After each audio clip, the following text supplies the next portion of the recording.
Bueno, a la orden. Senador, sobre estos sucesos que hemos visto en Guerrero, la CETEC tiene un muerto, ¿ahora qué vamos a ver? Bueno, a mí primero que nada me interesa mucho clarificar la información sobre la persona que han comentado miembros de la CETEC que perdió la vida. La información todavía es poco clara, es indispensable que se clarifique a todas luces esta versión. Y me parece que primero que nada no solamente hay que condenar los hechos de violencia que ocurrieron el día de ayer, sino esto habla de la necesidad de distensar el clima que actualmente se vive en la entidad. Las escenas de ayer pues hablan de que independientemente de las acciones que hay que verificar con toda puntualidad que hayan tenido las policías, pues también de este uso del camión en agresión a quienes estaban resguardando las instalaciones del aeropuerto, pues habla de que las cosas en Guerrero, si se mantienen en esta lógica, pues habrá de ir creciendo una dinámica de violencia que a nadie conviene, que no le conviene al proceso electoral, que no le conviene a la actividad económica en la entidad, que no le conviene a la convivencia cotidiana de los ciudadanos guerrerenses. De tal manera que el llamado hay que hacerlo a la autoridad estatal, a la autoridad federal, para que se generen los puentes de diálogo.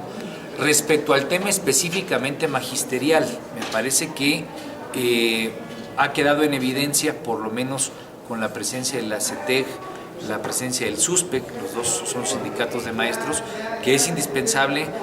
transparentar, airear y generar una dinámica de diálogo en torno al tema magisterial, que es la parte, digamos, de la agenda que ha quedado más en evidencia, más allá de la propia movilización alrededor de los 43 desaparecidos de Ayotzinapa. Senador, ¿tienen evidencia de que mañana vayan a hacer algo aquí en la ciudad por un mes más de la desaparición de los normalistas de Ayotzinapa? Bueno, hay una agenda de movilización que se llama Agenda de Movilización Internacional por los 43 desaparecidos de Ayotzinapa. Los hechos de ayer, sin duda alguna, pues habrá que estar atentos a ver si hay algún comunicado de parte de los miembros del movimiento social en el caso de Guerrero, pero repito, en el caso específicamente del territorio guerrerense, me parece que lo que ocurrió ayer es un llamado inmediato, urgente, a que las autoridades, el gobierno federal y estatal, pues generen una mesa de diálogo, de negociación, de discusión y de debate sobre el tema magisterial. Creo que queda en evidencia que independientemente del tema que originalmente habían venido manifestando varios de estos grupos alrededor de los 43 desaparecidos, pues ya tiene, por lo menos en los hechos de ayer, pues un claro sesgo relacionado con el tema magisterial. Entonces es indispensable que así se entienda, que así se trate y que esta mesa de diálogo y de negociación pues evite que la tensión social que prevalece lleve a nuevos hechos de violencia. ¿No se está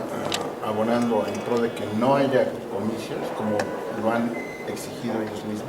Bueno, a mí me parece que independientemente del planteamiento, si el tema es el tema magisterial y es el tema de la reforma educativa y varias cuestiones que creo que han quedado en evidencia, por lo menos por la enorme presencia de actores del magisterio que han estado movilizados con una agenda clara relacionada con ese tema, pues me parece que hay que tratarlo como tal. El tema no debe de ser el proceso electoral. Hemos venido subrayando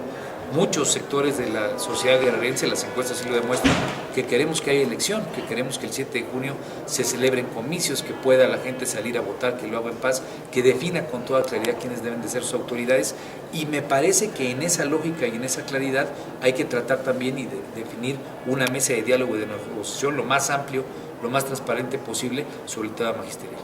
Gracias. Sobre este informe que publicó el Milenio, según el cual pues el ejército sí conoció de los hechos que ocurrían esta misma noche de los estudiantes de Ayotzinapa, la noche que ocurrieron, pero no intervino. Bueno, la posición me parece que tiene que ser muy clara y creo que es la principal exigencia de la sociedad en Guerrero, en el país y en el mundo entero. No darle carpetazo al tema, me parece que es la posición muy clara que han asumido ya distintas organizaciones internacionales. Dejó muy clara